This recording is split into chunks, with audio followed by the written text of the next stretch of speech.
हरेर् नाम हरेर्नामैव केवलम् कलौ नास्त्यैव नास्त्यैव नास्त्यैव गतिरन्यथा। श्री श्री गुरवे नमः। प्रेम भक्ति प्रदातारं आनंदानंद वर्धनम स्वर्णमयी सुतं वंदे जोगमाया मनोहरम विजय वल्लभां देवीं विजयानंद वर्धिनीं सदानंदमयीं सद्धिं जोगमायं नमाम्यहम्। गुरुर्ब्रह्मा गुरुर्विष्णु गुरुर्देव महेश्वर गुरुरेव परं ब्रह्म तस्मै श्री गुरवे नमः। শ্রী শ্রী গোসাইজির জীবনী গ্রন্থ প্রভুপাদ বিজয় কৃষ্ণ গোস্বামী গ্রন্থ হতে পাঠ।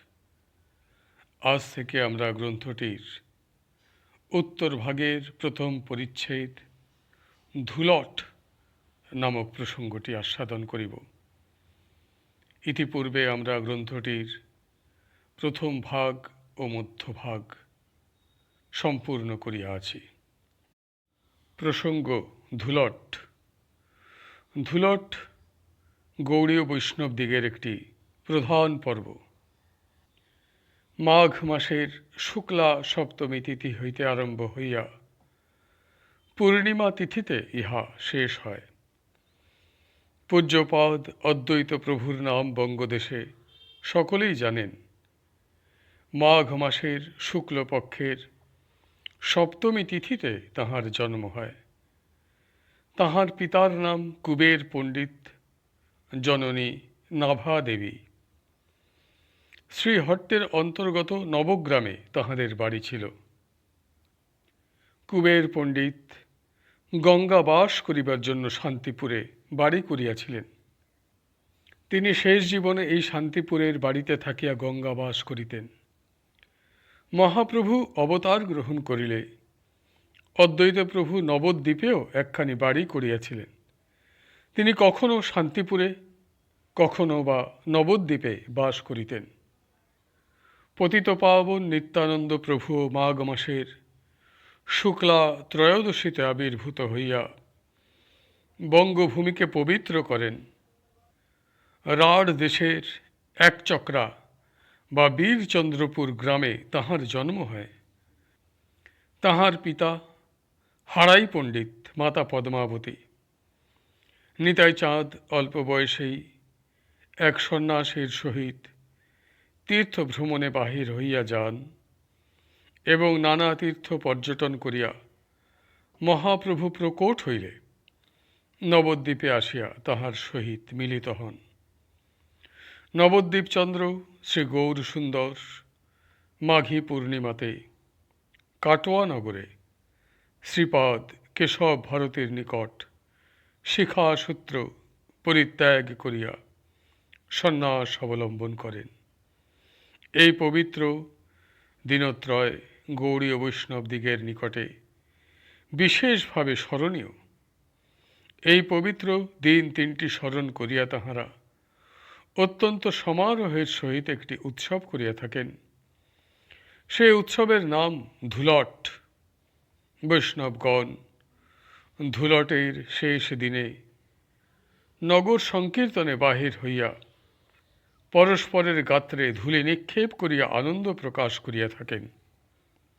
এই ধূলিবর্ষণ হইতেই উৎসবের নাম ধুলট হইয়াছে। অদ্বৈত প্রভুর জন্মতিথি উপলক্ষে শান্তিপুরে ধুলট হয়। তাহার পর নিতাই চাঁদের জন্মদিন ত্রয়োদশীতে বীরচন্দ্রপুরে এবং গোরাচাঁদের সন্ন্যাস গ্রহণের দিবস মাঘী পূর্ণিমাতে নবদ্বীপে ধুলট হইয়া থাকে। এই উৎসবটি বৈষ্ণবদিগের অতিশয় আদরের জিনিস। ইহাতে তাহারা অত্যন্ত আনন্দ ও উৎসাহ প্রকাশ করিয়া থাকেন। প্রতি বৎসর অত্যন্ত সমারোহের সহিত ইহা অনুষ্ঠিত হইয়া থাকে। গোস্বামী মহাশয় ব্রাহ্ম সমাজের সহিত সংশ্লিষ্ট থাকিতে মুক্তভাবে ইচ্ছা মতো সমস্ত কার্য করিতে পারিতেন না। ব্রাহ্ম সমাজের মুখ চাহিয়া তাহাকে একটু চাপিয়া চলিতে হইত। এখন তাহার সে বাধা না থাকায় তিনি মুক্তভাবে সমস্ত কার্য করিতে প্রবৃত্ত হইলেন। তিনি ব্রাহ্ম সমাজ পরিত্যাগ করিয়া ঢাকার একরামপুর নামক পল্লীতে বাড়ি ভাড়া করিয়া বাস করিতেছিলেন। এই স্থানে তিনি তাহার পূর্বপুরুষ বংশ প্রতিষ্ঠাতা অদ্বৈত প্রভুর জন্মদিন উপলক্ষে মহাসমারোহে ধুলট উৎসব করিলেন। মহাপ্রভু, নিত্যানন্দ প্রভু ও অদ্বৈত প্রভুর আসন স্থাপন করিয়া প্রতিদিন পূজা, ভোগ ও আরতি করা হইত। ভোগ ও আরতির সময়ে সংকীর্তন হইত। ধুলটে সমাগত সাধু মহান্তদিগের তান লয় বিশুদ্ধ, ভক্তিপূর্ণ, সুমধুর সঙ্গীত ও সংকীর্তনে উৎসব ক্ষেত্র আনন্দবাজারে পরিণত হইয়াছিল।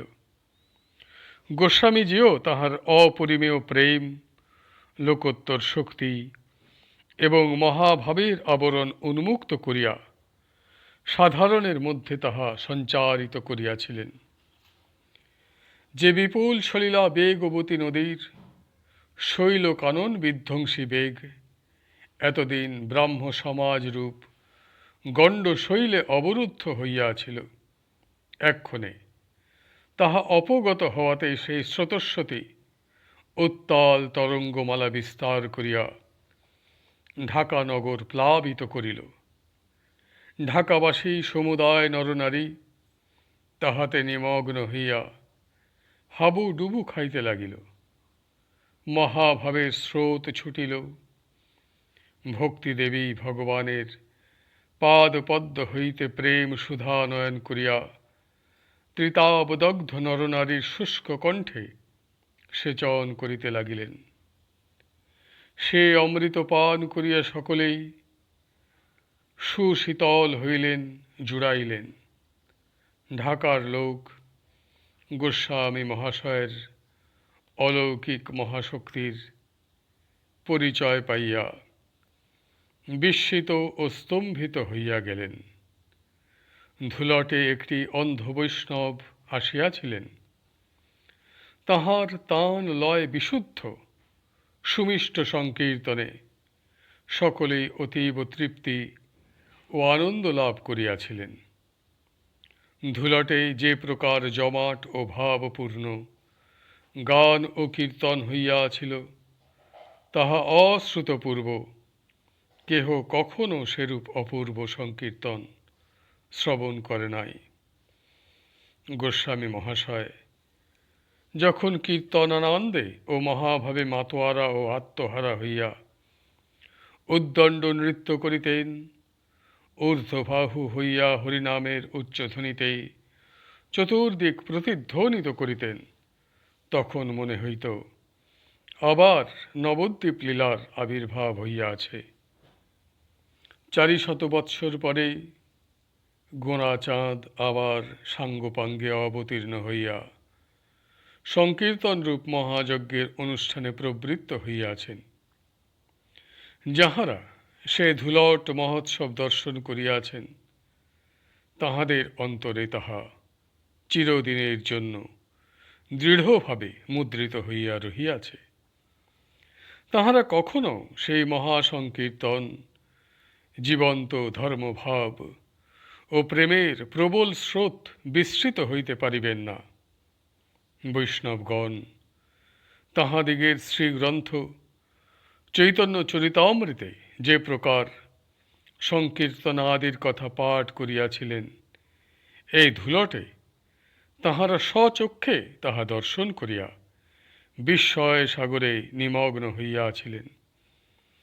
ধুলটের সেই জীবন্ত ছবি ও জমাট ভাব বর্ণনা দ্বারা কাহাকেও বুঝাইয়া দেওয়া অসম্ভব। যাহারা স্বচক্ষে দেখিয়াছেন তাহারাই জানেন সে কি অপূর্ব ব্যাপার। ধুলটের শেষ দিনেই নগর সংকীর্তন বাহির হইয়াছিল। হরি বলব মুখে যাব সুখে ব্রজধাম, কলিতে তারক ব্রহ্ম হরিনাম। এ নাম শিব জপিছেন পঞ্চমুখে, নারদ করে বিনায় গান। এবার গুরু নামে দিয়া ডঙ্কা, রাধা নামে দাও বাদাম। এই গানটি মৃদঙ্গ ও করতাল বাদ্যের সহিত গাহিতে গাহিতে সকলে গোস্বামী মহাশয়ের সহিত রাজপথে বাহির হইলেন। দেখিতে দেখিতে রাজপথ লোকারণ্য হইয়া গেল। অনেকগুলি কীর্তনের দল আসিয়া সংকীর্তনের সহিত যোগ দিল। খোল করতালের শব্দে ও হরিনামের ধ্বনিতে দিগমণ্ডল প্রতিধ্বনিত হইয়া উঠিল। ভক্তির স্রোতে ভাবের বন্যায় নগর ভাসিয়া গেল। সেরূপ নগর সংকীর্তন ঢাকার লোকের নিকট সম্পূর্ণ নূতন। সে প্রকার কীর্তন দেখা তো দূরের কথা, কেহ স্বপ্নেও ভাবিতে পারে নাই। হরিনামে ঢাকা টলমল করিতে লাগিল। নামের তীব্র মদিরাপান করিয়া না সকলে এমনই মাতোয়ারা হইয়া আছিলেন যে তাহাদিগের বাহ্য জ্ঞান ছিল না। একটি বালক ভাবে উন্মত্ত বধ হইয়া গিয়াছিল। সে বাহ্য জ্ঞান শূন্য হইয়া আহার নিদ্রা পরিত্যাগ পূর্বক পাগলের ন্যায় পথে পথে হরিধ্বনি করিয়া বেড়াইত। তাহার অভিভাবকগণ বহু যত্নে তাহাকে প্রকৃতস্থ করিতে সমর্থ হন। বালকের মধ্যে এইরূপ আশ্চর্য ভাবের বিকাশ দেখিয়া সকলে যার পর নাই বিস্মিত হইয়াছিলেন। ধুলাটে গোস্বামী মহাশয় যে অলৌকিক ভাব ও প্রবল শক্তি প্রকাশ করিয়াছিলেন, তাহার প্রভাব বহুদিন পর্যন্ত লোকের মধ্যে ছিল। সেই বালকের নাম অশ্বিনী কুমার মিত্র। এই সংকীর্তনেই এই অশ্বিনী কুমারের জীবন পরিবর্তিত হয়।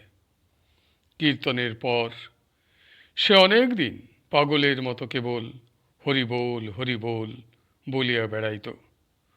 পরে সে প্রভুপাদের কাছে সাধন পায়।